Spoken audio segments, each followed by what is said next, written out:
नमस्ते, नमस्कार, सलाम, प्रणाम, दंडवत, साहिब बंदगी। कबीर साहब का पारिवारिक व्यवसाय क्या था? पिछले वीडियो में सुना कि किस तरह कबीर साहब का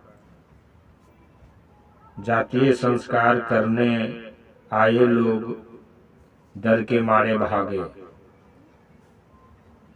अब आइए आगे सुनते हैं।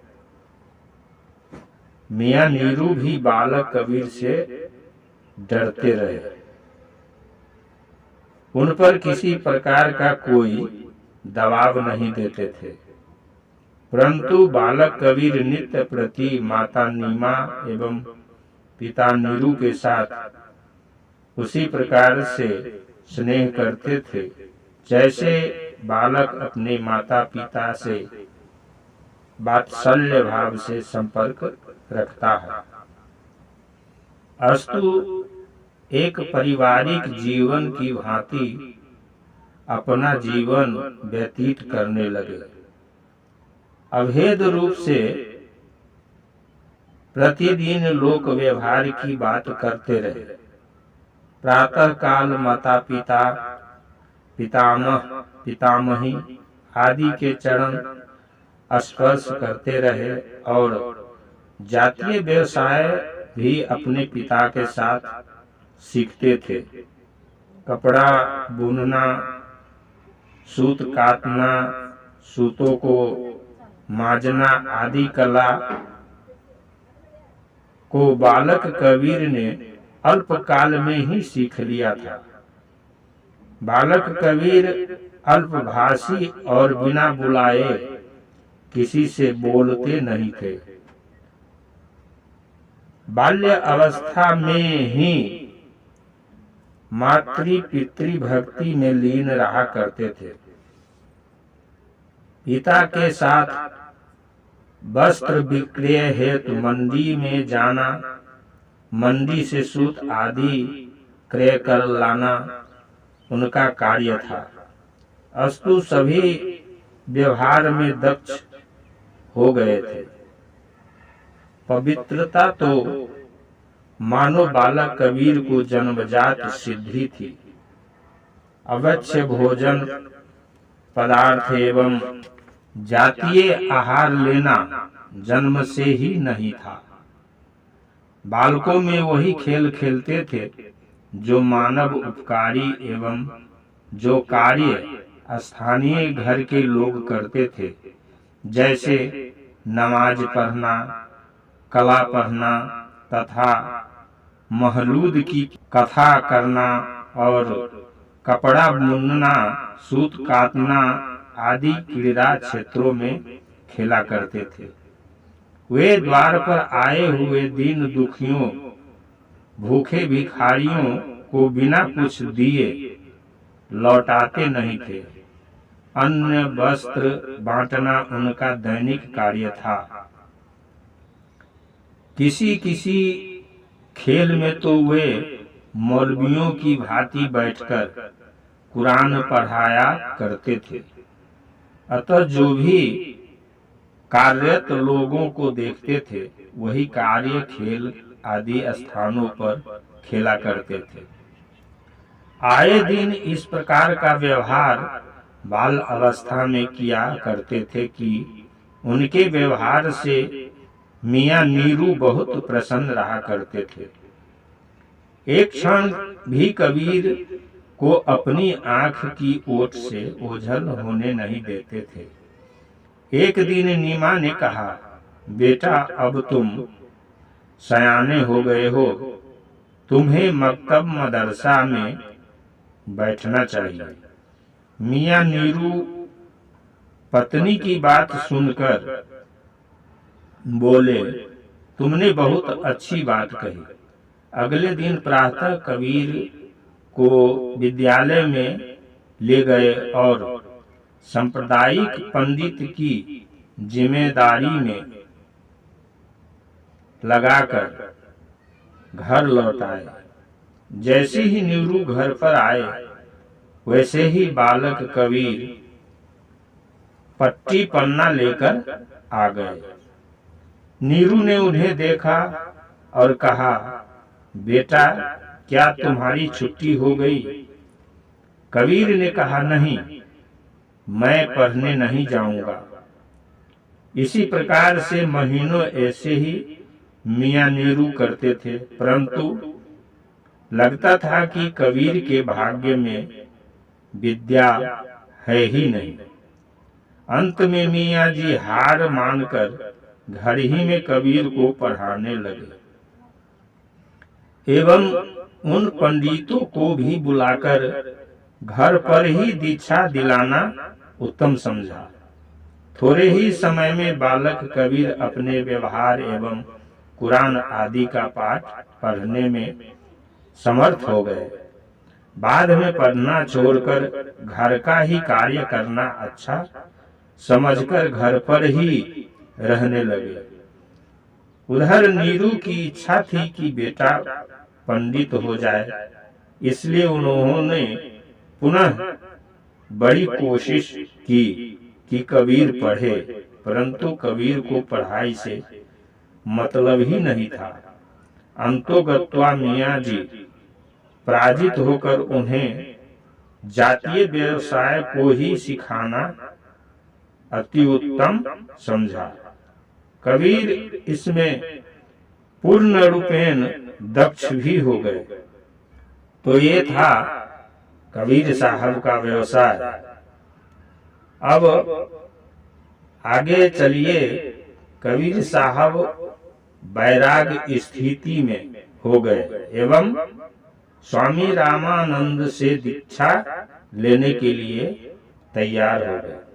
संसार का व्यवहार पिता के साथ कुछ काल तक चलता रहा, जिससे मियाँ जी के मन में आशा बंध गई कि मेरा पोष्य पुत्र मेरी जिंदगी का भली प्रकार से निर्वाह करेगा। परंतु यह आशा कुछ दिन के बाद निराशा में परिणत होने लगी। जैसे जैसे बालक कबीर बड़े होने लगे वैसे वैसे ही संसार की मोह माया से दिन प्रतिदिन उदास होने लगे। इसी कारण गृह कार्य में अभिरुचि का अभाव होने लगा। कभी कभी पिता के साथ मंडी में वस्त्र बेचने जाते थे तो शून्य सा बैठे रह जाते थे। ऐसा लगता था कि कबीर का मन कहीं ऐसे स्थान पर लगा हुआ है जहां कोई अनुभव नहीं कर सकता था कि वे क्या सोच रहे हैं। पहले की भांति क्रय विक्रय के कार्य में पुत्र को न देखकर मियाँ नीरू मन ही मन चिंतित रहने लगे और उधर कबीर की मनोवृत्ति दूसरी ओर अग्रसर होने लगी।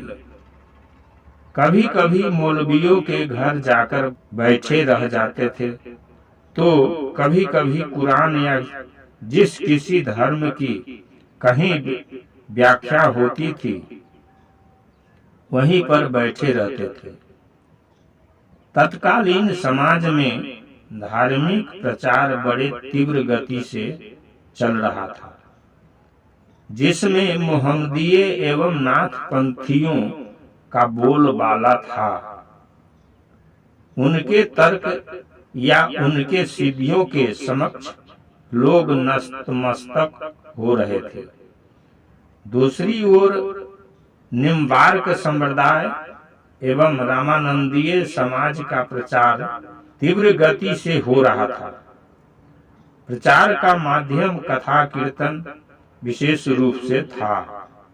इसी प्रकार से मोहम्मदीय संप्रदाय के लोग भी तीव्र गति के साथ हिंदुओं पर अत्याचार एवं भय दिखाकर अपने धर्म में उन्हें दीक्षित कर रहे थे। उतावले समुद्र की भांति कभी इधर लोग झुकते थे तो कभी उधर। लोगों के मन में द्वंद्व भाव छा गया था। कुछ लोग निश्चय नहीं कर पा रहे थे कि मूर्ति पूजा का समर्थन किया जाए या उसका विखंडन।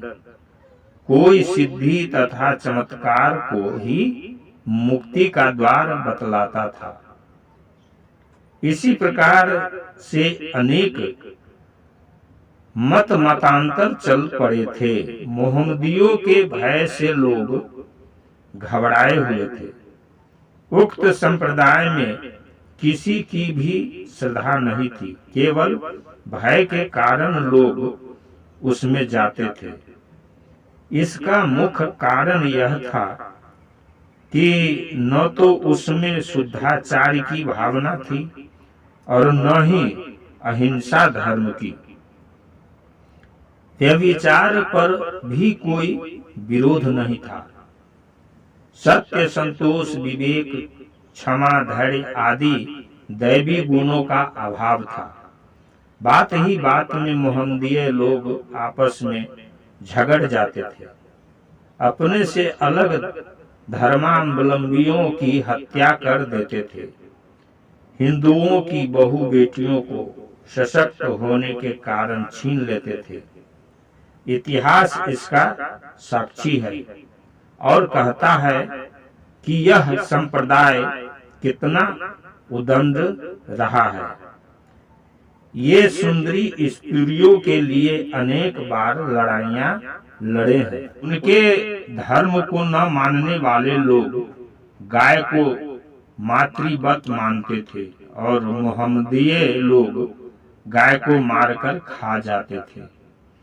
अतः जिस बात को हिंदू लोग अधर्म कहा करते थे, उसी बात को हिंदू के धर्म को न मानने वाले लोग धर्म कहा करते थे। इसी प्रकार से एक दूसरे के पुण्य को पाप कहना श्रेष्ठ था। एक दूसरे की मान्यताओं से एक दूसरा बिल्कुल विपरीत कार्य कर रहा था। फलस्वरूप आपस में मतैक्यता नहीं हो पा रही थी, जिसके कारण मोहम्मदियों को भारत में धार्मिक सफलता पूर्ण रूपेण प्राप्त न हुई। अस्तु काम, क्रीड़ा एवं हिंसा की वृद्धि हो जाने के कारण इस्लाम धर्म में लोगों का आना जाना पूर्ण रूपेण अवरुद्ध हो गया। इसी प्रकार से नाथपंथियों में भी लोगों का झुकाव कम हो गया।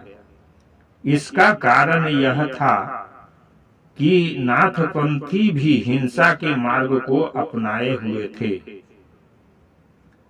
मांस, मदिरा आदि में दोष नहीं मानते थे। सिद्धियों के बल पर समाज को उत्पीड़ित करते थे। इसलिए समाज नाथों से घृणा करने लगा था।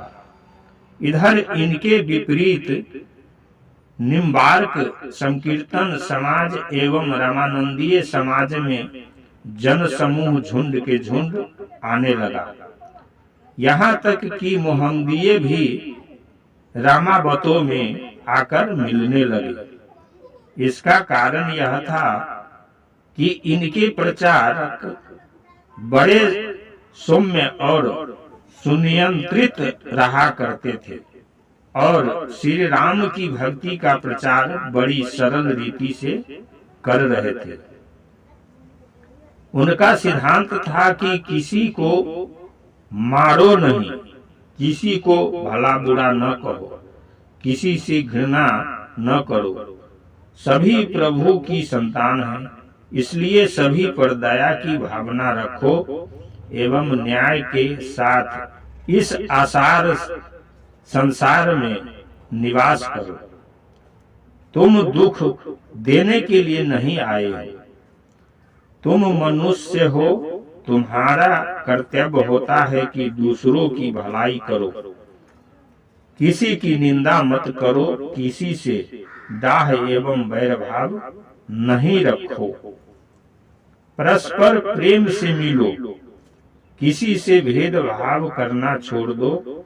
इस संसार में सभी का समान अधिकार होता है, इसलिए सभी को जीने दो। दूसरों के अधिकारों का अपहरण न करो। संसार के सभी प्राणी प्रभु के दया पात्र है, इसलिए तुम्हारा अधिकार नहीं है कि तुम किसी को कष्ट दो। जो वस्तु तुम्हारे पास अधिक है उसका सभी लोगों मिलकर भोग करो। केवल अपने ही भोग करने में न रहो। सभी को अपनाओ। जाति पाति वर्णाश्रम से ऊपर उठो। छुआछूत रूपी पिशाच को भगा दो। स्वयं कर्तव्य परायण हो जाओ। एक दिन सभी को मरना निश्चित है। जब तक जीवन रहे तब तक परमार्थ कर लो। जिसने तुमको भेजा है उसकी भक्ति कर लो। संसार आसार है, कोई किसी का नहीं है। केवल शुभ कर्म ही साथ जाएगा और सब कुछ यहीं पड़ा रहेगा। राम राम श्री कृष्ण कृष्ण का जाप कर लो इत्यादि उद्घोष होते थे। लोग उक्त उद्घोष को सुनकर अपने को भूल जाते थे। सभी लोग चाव से उस ओर बढ़ने लगे। इस प्रकार संपूर्ण भारत वैष्णव बन गया। उधर विपक्षियों का हास्य दिन प्रतिदिन होता गया। चतुर्दिक वैष्णवों की धाक जम गई। जहां भी सुनाई पड़ता वहां श्री राम का ही निनाद होता था। रामावतों के आश्रम पर इतनी भीड़ एकत्रित हो जाती थी कि कहना कठिन है।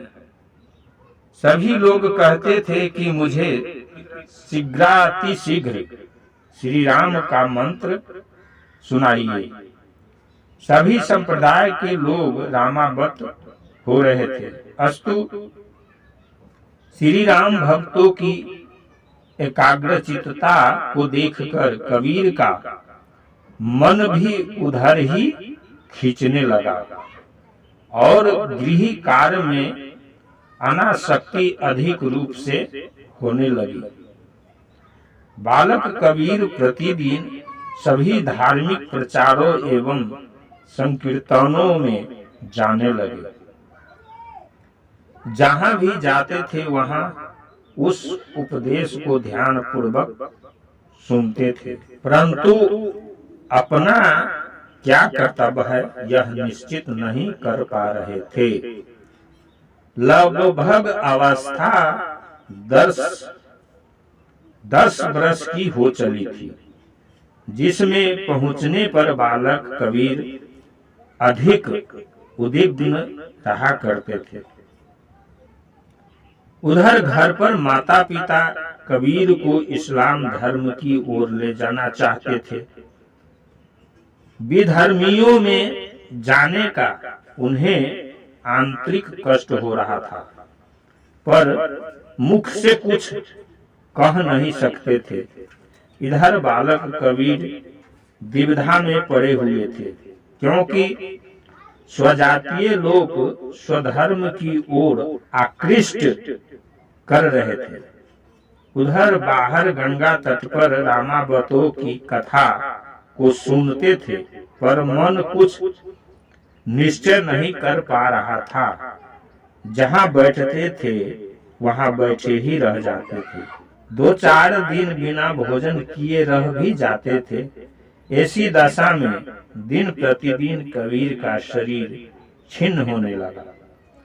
इधर एकमात्र संतान होने के कारण मियां नीरू और नीमा पुत्र की दशा देखकर सदा दुखी रहने लगे। दुआ फकीरी कराना, औषधि कराना दैनिक कार्य हो गया था,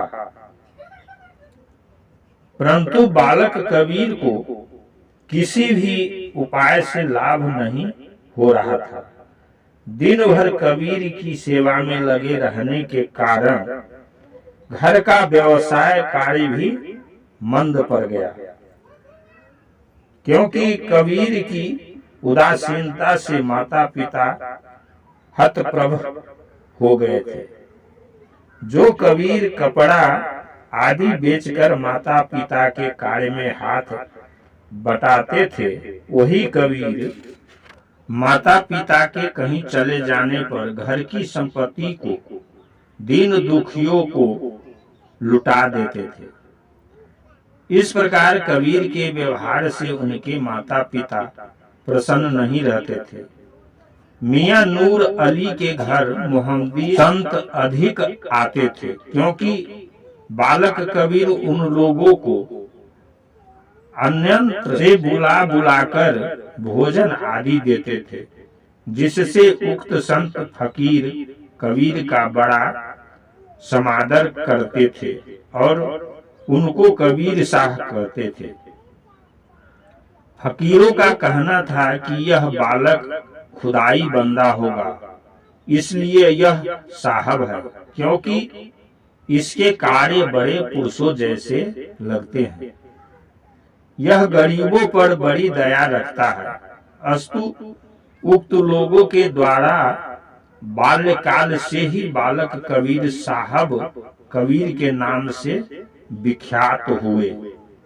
कबीर साहब के व्यवहार से उबे हुए माता पिता पुत्र स्नेह के कारण कुछ कहने में असमर्थ हो रहे थे। कबीर साहब की दशा दिन प्रतिदिन विशेष रूप से चिंतनीय होने लगी। वे किंकर्तव्य विमूढ़ से हो रहे थे। इसी कर्म में एक बार कबीर 10 दिन तक बिना अन्न जल के रह गए। अंत में 10वें दिन अर्धरात्रि में बड़ी घबराहट होने लगी। तीव्र वेदना के कारण मन विक्षुब्ध हो गया। ऐसा लगता था कि मानो प्राण पखेरु अब उड़ जाएंगे। माता पिता निराश हो गए कि अब मेरा बेटा एकलौता पुत्र हमारे बीच नहीं रहेगा। इसी प्रकार से वाराणसी के समस्त लोग कबीर साहब की शोचनीय दशा देखकर घबरा गए। रोग के निदान का पता नहीं लग रहा था। सभी लोग यही कहा करते थे, कितना सुंदर, मनोहर एवं वृद्धवत इस बालक का विचार अल्प आयु में ही प्राप्त है, पर अब सब कुछ निरर्थक हो गया। यह बाल अवस्था को पार कर गया। इसमें सभी गुण विराजमान हो गए, पर अब जीवित नहीं रहेगा। ऐसा कहते हुए लोग अपने अपने घर चले गए। इधर अर्धरात्रि की बेला में कबीर घबराहट के कारण लंबे स्वच्छवास ले रहे थे। 2-4 पल के ही अतिथि रह गए थे। इसी बीच एक गंभीर निनाद सुनाई पड़ा, जो आकाश की ओर से हो रहा था। उक्त निनाद ने कहा कि कबीर कबीर, चिंता न करो, सावधान हो जा, अब तुम्हें प्रकाश मिलेगा। उठो, सचेत हो जाओ, तुझे सत्य का मार्ग प्राप्त होगा। अस्तु उक्त वाणी को सुनते ही कबीर चौंक कर उठे और सचेत हो गए। तत्पश्चात बोले कि हे भाई, तुम कौन हो? कहां से बोल रहे हो? मेरे समक्ष आओ। पुनः आकाशवाणी हुई कि मैं अज्ञात शक्ति हूँ, मुझे तुम अभी नहीं देख सकते। जो मैं कहती हूँ उसको सुनो और करो। तुम माला तिलक धारण करो,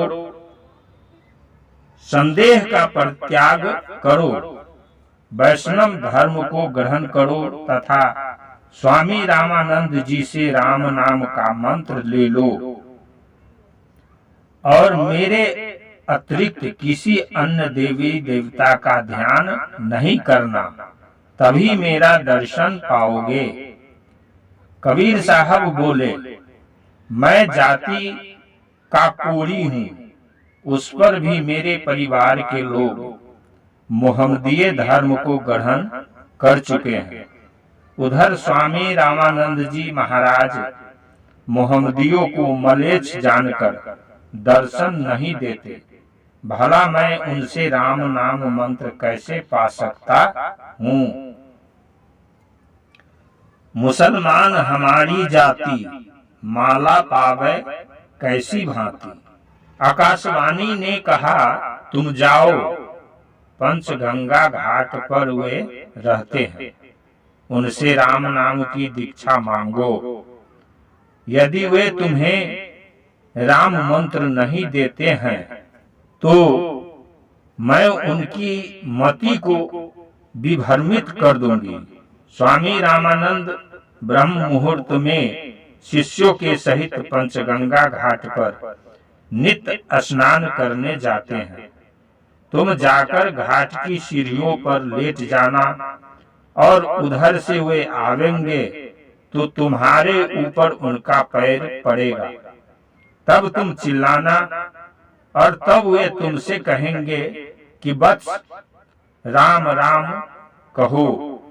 तुम उसी को गुरु मंत्र मानकर जप करना, तभी मैं तुझे चतुर्भुज रूप में दर्शन देती रहूंगी। इतना कहकर आकाशवाणी मौन हो गई।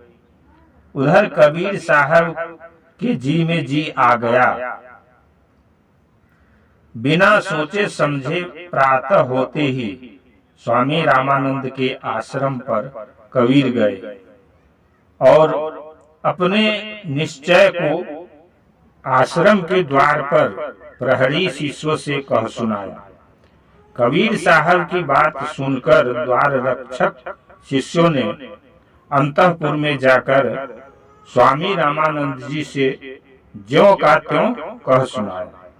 रामानंद देखे माही कैसे दक्षा पाऊं सोई, रात बसो गैला में जाई, सेवक सहित वह निकसे आई।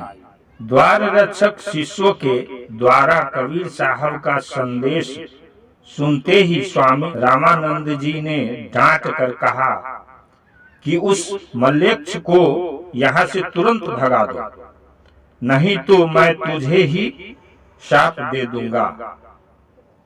स्वामी जी के रोष युक्त वचन को सुन करके भयभीत शिष्यों ने द्वार पर खड़े कबीर साहब को भगा दिया। जब द्वार रक्षकों के द्वारा कबीर को यहाँ पता चला कि स्वामी रामानंद जी मुझे अपना शिष्य बनाने में जाति बंधन का बहाना ले रहे हैं, तो इससे उनके मन में निराशा हुई। परंतु 11 वर्षीय बालक कबीर को घाट वाली बात शीघ्र ही ध्यान में आ गई और रात्रि को ब्रह्म बेला की प्रतीक्षा में लग गए। 1466 की वह रात्रि 1466 की वह रात्रि बड़ी पुनीत रात्रि थी, जिस दिन यह ऐतिहासिक घटना घटी थी कि उक्त रात्रि के ब्रह्म मुहूर्त में ही बालक कबीर पंचगंगा घाट की सीढ़ियों पर एक छोटा सा रूप बनाकर लेट गए थे और उधर घाट के ऊपरी भाग से आश्रम से स्नान करने हेतु प्रतिदिन की भांति स्वामी रामानंद जी शिष्यों के साथ गंगा जी की ओर उतर रहे थे। ज्यों ही 5 सीढ़ी नीचे उतरे, त्यों ही एक अज्ञात वस्तु पर खड़ाऊ सहित उनका पांव पड़ गया। पांव पड़ते ही स्वामी जी चौंक गए और उधर चिल्लाने की आवाज हुई। अस्तु चिल्लाना सुनकर स्वामी जी ने जाना कि यह किसी का लड़का है। बोले, बेटा राम राम राम कहो, और अपने कर कमलों से उक्त अज्ञात लड़के का मस्तक सहलाने लगे। अज्ञात बालक स्वामी जी के स्पर्श एवं राम कहो के बाद शांत हो गया। तदंतर पुनः बोले, ठीक हो जाओगे, अब रोना नहीं। इतना कहकर स्वामी जी अपने को संभालते हुए गंगा जी की ओर चल दिए और प्रतिदिन की भांति स्नान ध्यान करके पुनः आश्रम पर चले आए। इधर बालक कबीर ने भी वहां से उठकर देह झाड़ पोंछ कर अपने घर आकर माला तिलक बनाया और वैष्णवी तिलक मुद्रा माला कंठी धारण कर सुमरनी लेकर जप करना शुरू कर दिया। रात बसे गैला में जाई, राम कहा और भेटिया पाई। जनकै हृदय बटराऊं छावा, कबीर अपने घर उठी आवा। माला लेनी तिलक बनाया, कबीर करे संतन का माया। लोक यात्रा दर्शन पावे, दास कबीर राम गुण गावे। सबसे पहले कबीर के इस वैष्णवी स्वांग को उनकी माता कही जाने वाली श्रीमती नीमा देवी ने प्रातः काल देखा और बड़े आश्चर्य में पड़ गई। तत्पश्चात कबीर के समीप जाकर पुत्र स्नेह के कारण पूछने लगी, बेटा कबीर, तुमने यह क्या किया है? अभी कल तक तुम किसी से बोलते नहीं थे और तुम्हारी औषधि आदि कराई जा रही थी। आज तुम स्वस्थ और प्रसन्नचित दिखाई दे रहे हो। दूसरी बात यह है कि तुमने एक नवीन स्वांग रच लिया है जो अपने कुल धर्म के बिल्कुल विपरीत है। यह स्वांग तो हिंदुओं मूढ़ियों का है जो प्रतिदिन तुम्हारे यहाँ आते हैं, जिन्हें तुम भोजन कराते हो। क्या उन्हीं मूढ़ियों में से किसी ने तुम्हें यह वेश प्रदान कर दिया है या तुमने स्वेच्छा इस भेष को धारण कर लिया है? कहो क्या बात है? आज 2 पुस्तों से मेरे यहाँ कोई राम नहीं कहता था, पर आज तुम राम राम कह रहे हो। इस प्रकार माता नीमा के बार बार पूछने पर बालक कबीर ने कहा, माता जी, अब मेरा सारा प्रपंच भौतिक क्लेश दूर हो गया और जिस वस्तु के लिए मैं अहर्निश लगा रहा, आज वह वस्तु मुझे उपलब्ध हो गई। अब मुझे किसी बाह्य पदार्थ की आवश्यकता नहीं है और न शोक संताप ही मुझको रह गया। इस स्वांग को मुझे स्वामी रामानंद जी ने दिया है।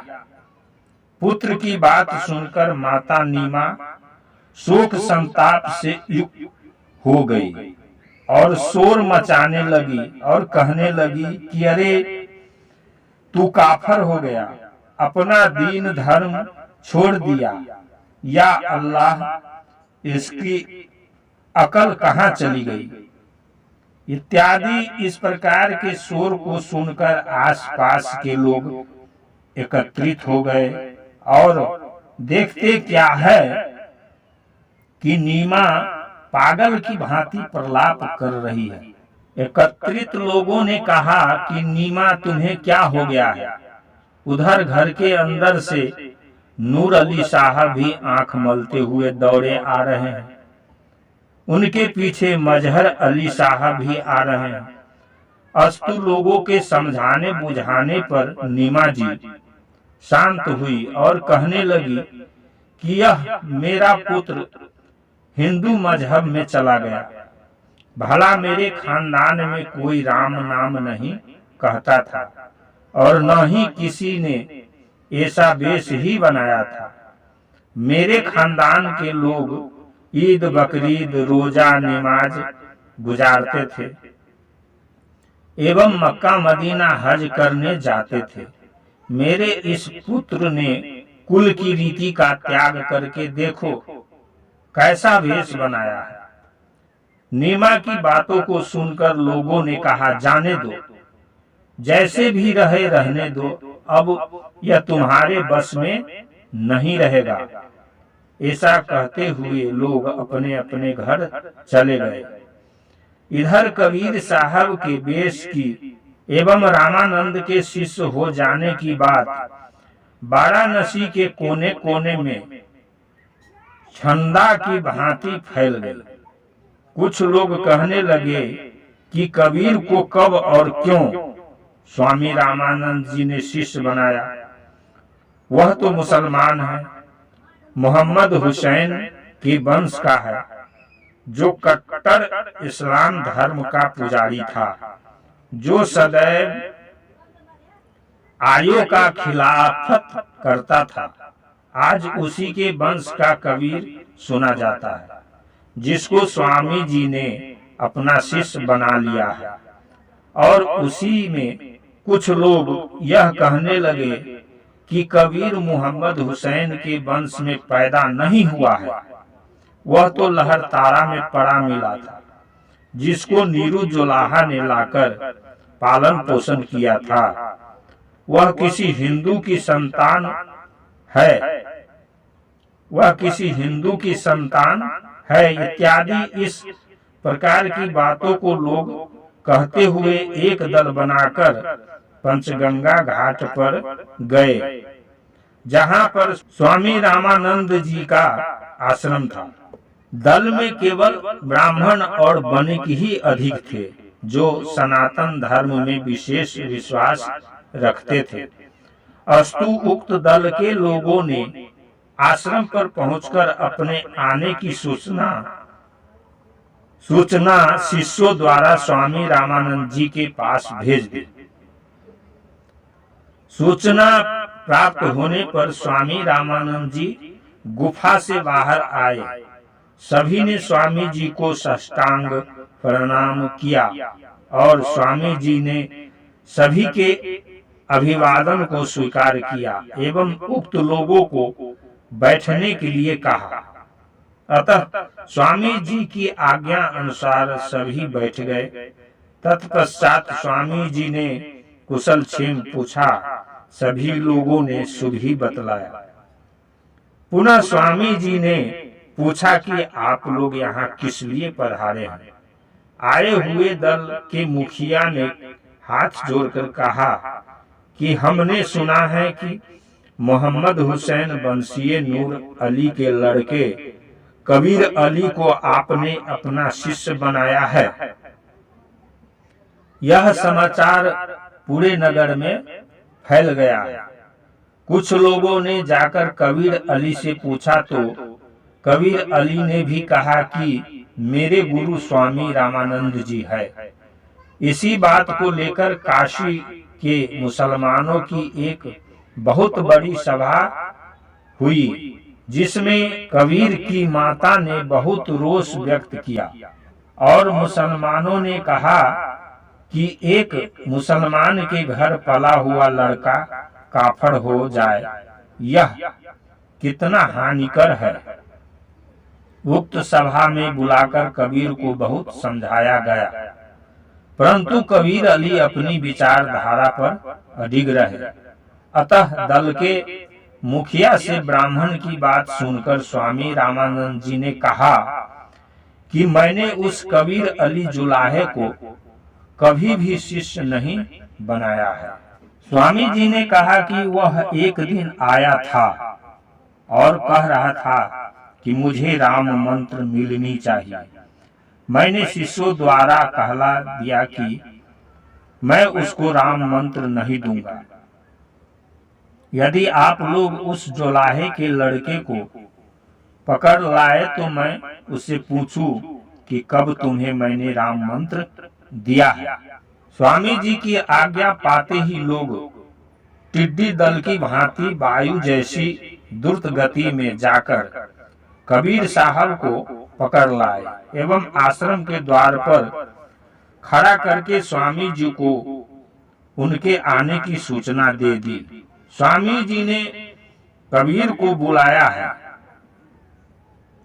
यह बात सुनकर वाराणसी के हजारों लोग कतूहलवश आश्रम पर आ गए। इधर सूचना पाते ही स्वामी जी ने शिष्यों से कहा कि शीघ्र ही अब इनका पट चारों ओर लगा दो।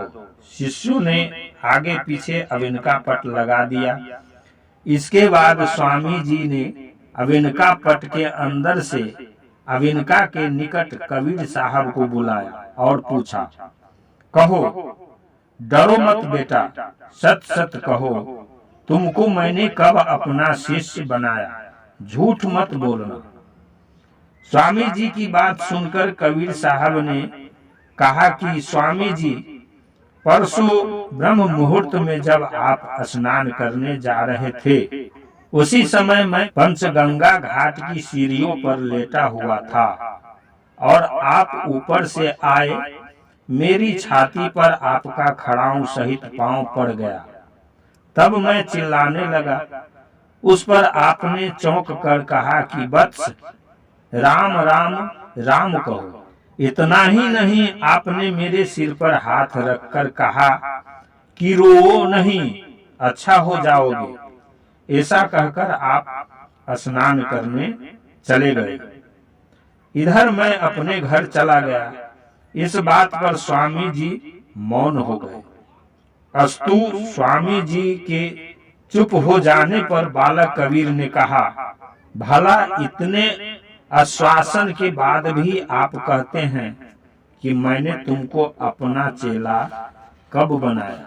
आप दूसरों को शिष्य बनाते हैं तो केवल राम नाम का ही मंत्र देते हैं या और कुछ देते हैं?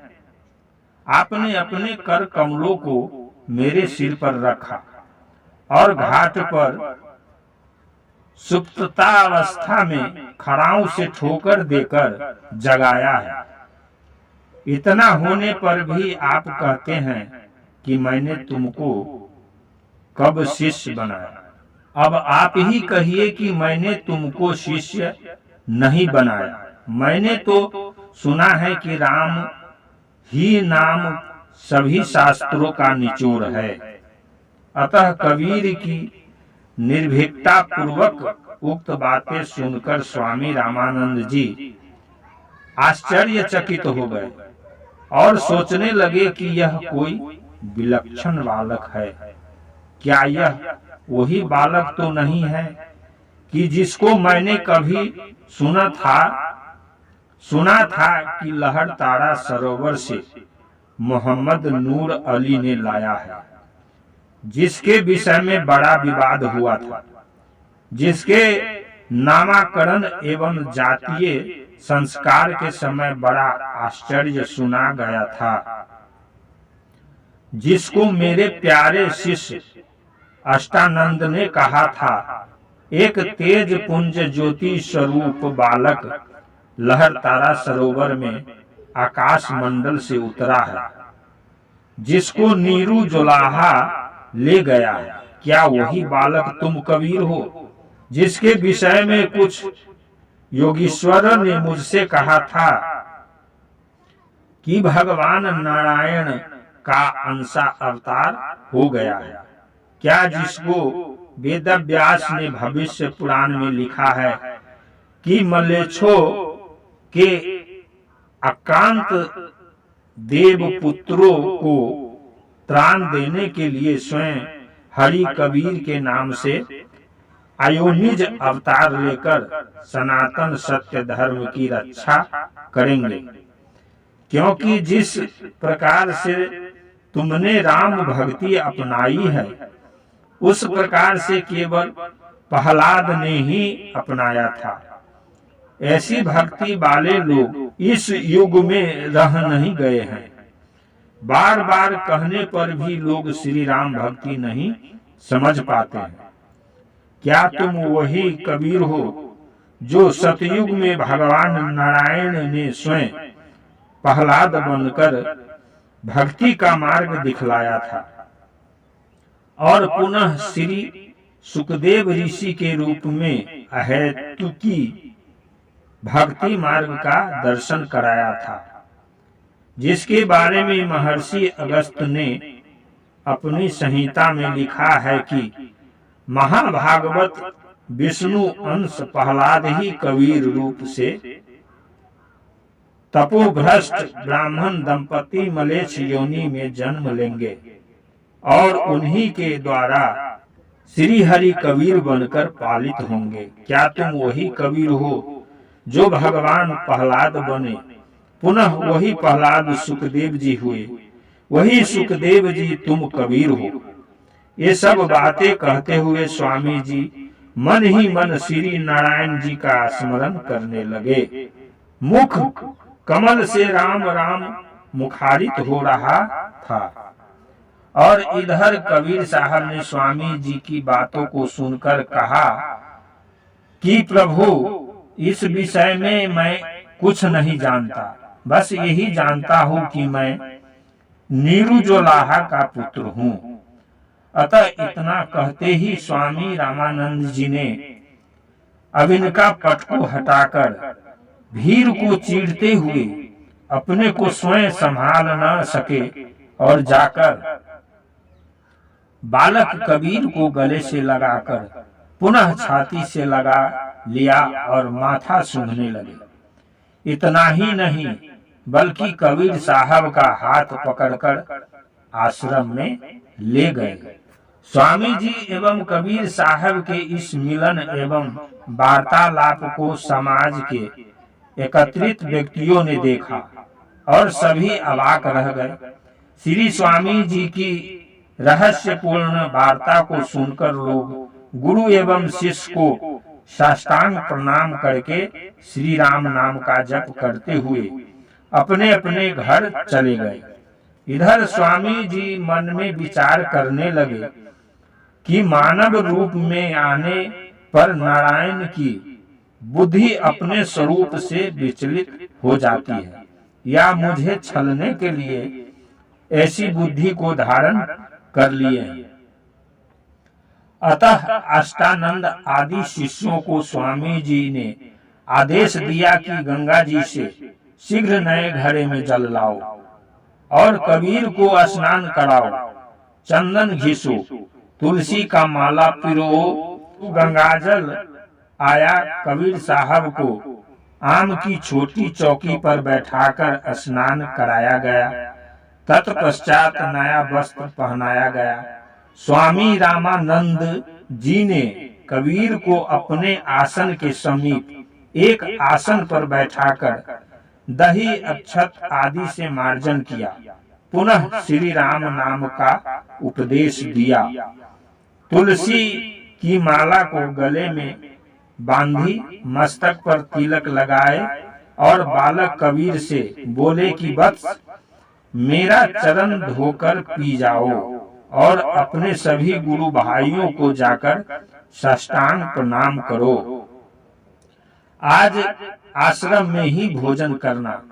श्री स्वामी जी सभी के समक्ष ये बातें कहकर उठ गए एवं कबीर साहब की बाह पकड़े हुए अपनी गुफा में ले गए, जिसमें कुछ घंटों तक गुप्त बातें हुई।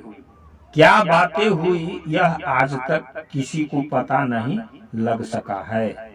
अस्तु थोड़ी देर के बाद दोनों गुरु और शिष्य गुफा से बाहर आए और सभी से बोले कि आज से कबीर का नाम कबीर दास रखा गया है। अभी इनको लंगोटी आंचला नहीं दिया गया है। अभी मैंने केवल मंत्र राज राम मंत्र ही दिया है। सभी लोग आज से जान गए कि कबीर रामानंद जी के शिष्य हो गए। कबीर को कबीरदास के नाम से लोग उद्घोषित करने लगे। ये स्वामी रामानंद जी से कैसे शिष्य हुए, आप सब अभी सुने, फिर आगे सुनेंगे। प्रणाम, नमस्कार, नमस्ते, दंडवत साहेब बंदगी।